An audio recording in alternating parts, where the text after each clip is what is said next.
A federal judge is pushing racketeering claims against the company behind Juul.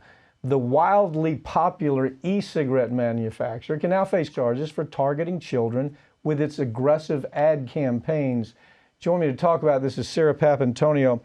Sarah, you know, this law firm, we initiated the tobacco lawsuit. We took the depositions. We got the documents. We right in the middle of the fight.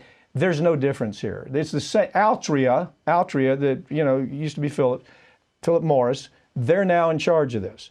This ruling now puts them on the hook, doesn't it? And that's big because Altria has limitless money, the other company not so much. What is your take? Start from the recent court ruling and tell me about it.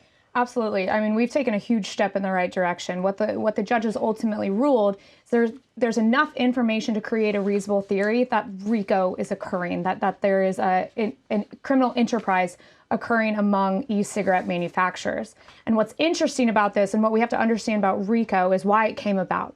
And it came about to curb the mafia and the mob years and decades ago.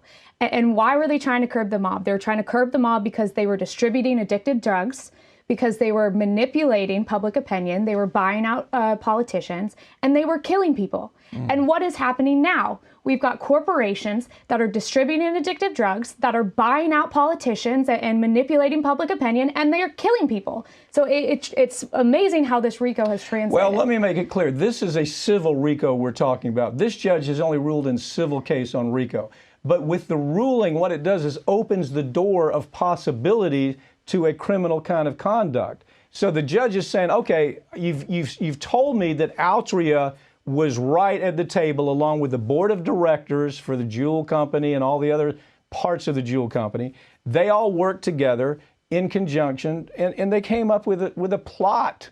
And the plot has potential to kill people. Now, at this point, it's a civil case, right? That doesn't mean it always stays a civil case. If I'm board of directors, if I'm advising these folks, I'm saying you better get this behind you if you can. What do we know about Juul marketing to teens? The same thing we saw in tobacco cases. What do we know about that? What these e-cigarette manufacturers are trying to do is basically create a new generation of addicts, because what's happened is after we popped them in the tobacco litigation, less people continued to smoke because they knew the dangers of it.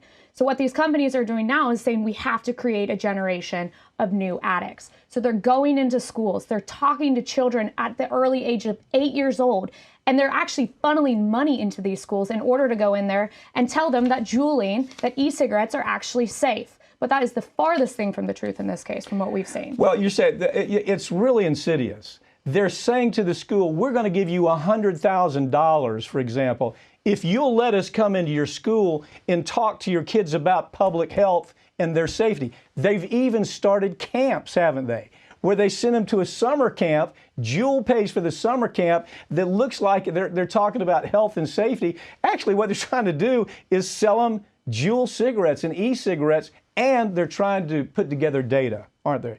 Who is this person? How do we sell it to them? Joe Cool, you know, Joe Camel, flavored cigarettes. What do we do? So what I'm wondering is what are the dangerous chemicals in Juul? I mean, there are many of them. But what are the dangers of Juul? Right. You know, the whole point is they're advertising this as being healthy and safe alternative to tobacco. It's farthest from the truth. What we're finding is that there's high levels of carcinogens in there.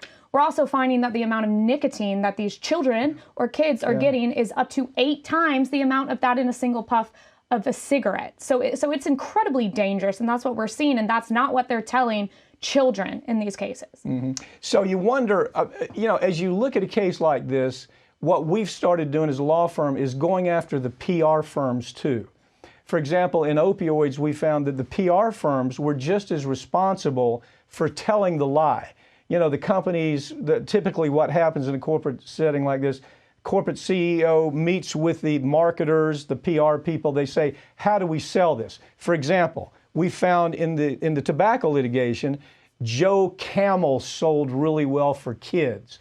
Or if they put a flavor in the cigarette, that sold really well for kids. The other age group was Marlboro Man. Marlboro Man sold from the 18 to 37, 30, almost 40. Marlboro Man sold there. So the PR people, they need to be brought into these cases too, and we've started doing that. I think they probably ought to be ultimately brought into this case, don't you think? Right. It's an absolute organization from top to bottom. And just like you said, the unique aspect of this, the shocking aspect of this is they're taking the model from tobacco, the flavor, the influence, the types of characters that they're promoting, and they're doing the exact same thing here. They're saying, well, it didn't work the first time, let's try to do it again and see if it works. Yeah. Let me tell you what's going to happen. We're going to put this video up. In every brainwashed, I've never seen a group so brainwashed as e-cigarette people. They're going to send hate comments. They're going to say, oh, you don't understand. You don't understand. No, we do understand because we've seen it before with tobacco. And it's not just us talking. It's federal judges that are talking now. It's scientists that are talking. These thugs have done it again. They've pulled the wool over the American public's eyes. So send in your comments. We're probably won't respond, but we get it. You're brainwashed. You think everything's cool. It's not cool. Thank you for joining me, Sarah. Thanks for having me.